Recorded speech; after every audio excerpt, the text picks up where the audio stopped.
కరీంనగర్ జిల్లాలో సైబర్ నేరగాళ్లు చెలరేగిపోతున్నారు. చిలువేరు శ్రీకాంత్ అనే వ్యక్తి సింగర్ గా, ప్రైవేట్ ఈవెంట్ ఆర్గనైజర్ గా కొనసాగుతున్నాడు. అయితే ఓ కాల్ ద్వారా పోలీస్ అధికారులం అంటూ కొందరు వీడియో కాల్ చేశారు. ఆ తరువాత తాము చెప్పినట్లు వినకపోతే అరెస్ట్ చేయాల్సి ఉంటుందంటూ కథలు అల్లారు. దానికి సంబంధించిన అనేక ఫోటోలను సైతం పంపించారు.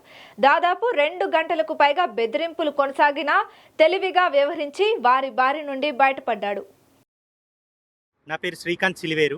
నేను సింగర్ కమ్ ఈవెంట్ ఆర్గనైజర్. ఈరోజు నా లైఫ్లో ఊహించని కని విని ఎరగని సంఘటన జరిగింది సైబర్ క్రైమ్ వల్ల. సో అదేంటో ఖచ్చితంగా మీకు చెప్పాలి అనే ఉద్దేశంలో నేను ఇప్పుడు మీ ముందుకు వచ్చాను. నేను ఈవెంట్కి రెడీ అవుతున్న క్రమంలో అనుకోకుండా ఒక కాల్ వచ్చింది.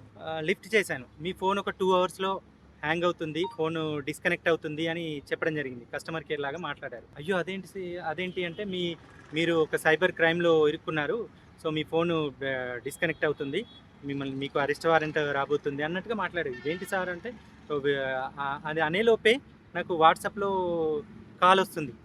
ఏది ముంబై పోలీస్ అని చెప్పేసి లోగోతోని వాట్సాప్ కాల్ వచ్చింది.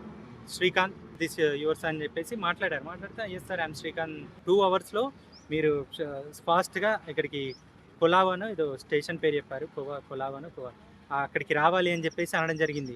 సేమ్ ఒక ప్రొఫైల్ సేమ్ డిపార్ట్మెంట్ నుంచి వచ్చినట్టుగానే ఉంది. దానిపైన స్టాంపింగ్ ఎవ్రీథింగ్ ఉంది, కమిషనర్ సిగ్నేచర్ ఎవ్రీథింగ్ ఉన్నాయి.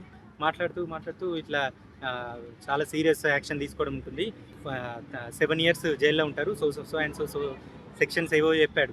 నేను ఒక లాయర్ని మాట్లాడతాను, తన ఫీ 3 lakhs ఉంటుంది, తనకు ఫీ 3 lakhs ఇస్తే రాకుండా ఇక్కడే ఉండి మాట్లాడేటట్టు, మీరు అక్కడే ఉండి మాట్లాడేటట్టు నేను అరేంజ్ చేస్తాను అని అన్నాడు. డౌట్ స్టార్ట్ అయింది. సడన్గా నేను మేల్కొన్న డైలమా నుంచి నాకు ఒకసారి తేలుకొని ఆలోచిస్తే మొత్తం నేనే యాక్టర్ అంటే నాకన్నా యాక్టింగ్ చేసి చూపించారు వాళ్ళు.